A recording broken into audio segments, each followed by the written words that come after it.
Welcome to the CharlottePreps.tv High School Football Report powered by Ortho Carolina. I'm Trip Oakes, and this is my partner Tim Winters, and we're here to tell you about everything that happened in Week 9 of high school football here in the Charlotte and Union County area. Tim, it's really hard to believe that we've got that many weeks in the books, turning our attention almost to playoffs already. Now, you had a big game to go to with the Butler and Rocky River game. Tell us what happened there. Yeah, well, Butler last year, one of their big losses in the season came to Rocky River 28-21, and you just knew the Bulldogs had revenge on their minds. It was a tight first half, but the second half was a different story altogether. Butler's senior quarterback and UNC commit, Anthony Ratliff Williams, led an explosive offensive attack in the second half. Williams rushed for 186 yards and 2 touchdowns and passed for another 117 yards. Benny LeMay, junior running back, carried the ball 23 times for 158 yards and 2 touchdowns. Meanwhile, senior wide receiver Alex Barrow, a UNC Charlotte 49er commit, had 7 receptions for 130 yards and 3 touchdowns. Butler fans also got their first glimpse at future quarterback, sophomore Davis Cheeks, who came in for Anthony Ratliff Williams after Williams suffered a brief injury. Cheeks led the Bulldogs to a touchdown drive, and when all things were said and done, Butler won the game 55-21, getting their revenge on the Rocky River Ravens. I was out at the Providence RDKL game, and what a crowd we had on both sides of the field. Big shout out to both student sections for providing such a fun time and a great atmosphere there for that football game. 2 6-1 teams battled in this rivalry game at Providence. To me, Providence seemed a little bit faster, a little bit stronger, and more determined to move the 7-1 than the Knights. Led by Brian Matar's 3 touchdowns, the Panthers controlled the game. Caleb York at quarterback was poised and did everything he needed to ensure victory. Jack King was all over the field on both offense and defense for the Panthers.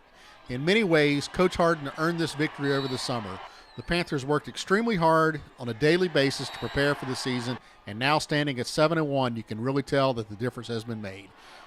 Final score from Providence High School: the Panthers 38, the Knights 27. Tim, just a ton of noise coming out of that Cuthbertson-Weddington rivalry game on Friday night. Tell us all about it. Yeah, it's everything a high school rivalry game should be. 2 passionate fan bases, schools separated by 3.5 miles, and Weddington coming in undefeated at 7-0. Cuthbertson started off slow at 1-3, have won their last 4 games, and it came down to the final minute and 57 left. Trailing 38-35, Austin Kendall, the Tennessee commit, drives the team 80 yards, leaps into the end zone with 16 seconds left to put Cuthbertson ahead 42-38, and that's where the game would end. 42-38, a huge Cuthbertson victory. Austin Kendall threw for 442 yards, and B.J. Muckelveen, the senior wide receiver for Cuthbertson, 287 yards receiving, 11 receptions, 4 touchdowns. Both Kendall and Muckelveen, school records and county records. And one special note to Patrick Hensley, who had a 30-yard reception on that final drive, extended the drive, which led to the Cuthbertson touchdown.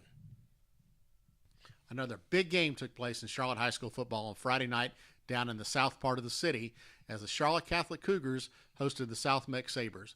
Both teams entered with 6-1 records looking for a conference championship. After a bunch of hard-nosed defense in the first half, the Cougars stood on top 6-3. Both teams exchanged touchdowns to begin the second half, and then Angel Marrero, the Charlotte Catholic kick returner, returned a ball 80 yards for a touchdown to put the Cougars back on top. With less than 2 minutes to go, South Meck had an opportunity to come back and tie it up or take the win, but after 4 straight incompletions, the game was over, and Charlotte Catholic won 23-20 over their rivals, South Meck. Now, as we look to close out this week of football, it's time to take a look at the Ortho 8, our rankings of the top 8 teams in the Mecklenburg and Union County area. Coming in at number 8, a big drop after their loss to Cuthbertson-Weddington High School at 7-1. Charlotte Latin, 7-1, comes in at 7. Charlotte Catholic, 7-1.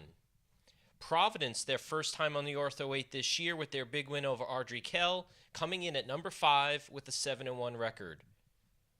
Charlotte Christian, number 4, 7-1.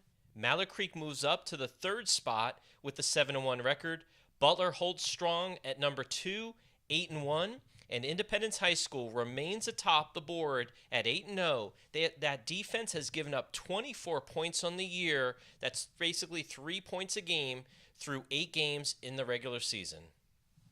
Hard to believe, but it's time now to look ahead to Week 10 of high school football. One of the big games we're going to have our eye on is the Charlotte Latin at Davidson Day game. Pretty interesting game, and the Charlotte Latin has such an exciting offense, quality defense, and they'll be playing against somebody that was an alumni of Charlotte Latin in the Davidson Day head coach, Chad Greer. So that's going to be an exciting game that we'll have to turn our attention to. And I know you're going to be keeping an eye on the big game up on the north side of town. Yeah, you have Vance looking to rebound after their loss to Mallard Creek this past week. Vance having a really good season at 6-2. They'll be traveling to North Mac. And Marvin Ridge High School going against Sun Valley this past week at 0-6. They win their first game of the season.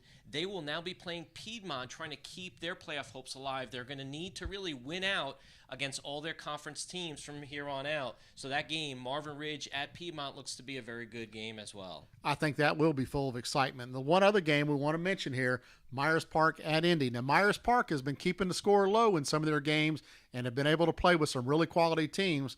Could an upset be at hand? Who knows, but I know the Mustangs will be fighting hard as they play Independence. Well, that'll do it here, folks, for the Charlotte High School Football Report, powered by Ortho Carolina.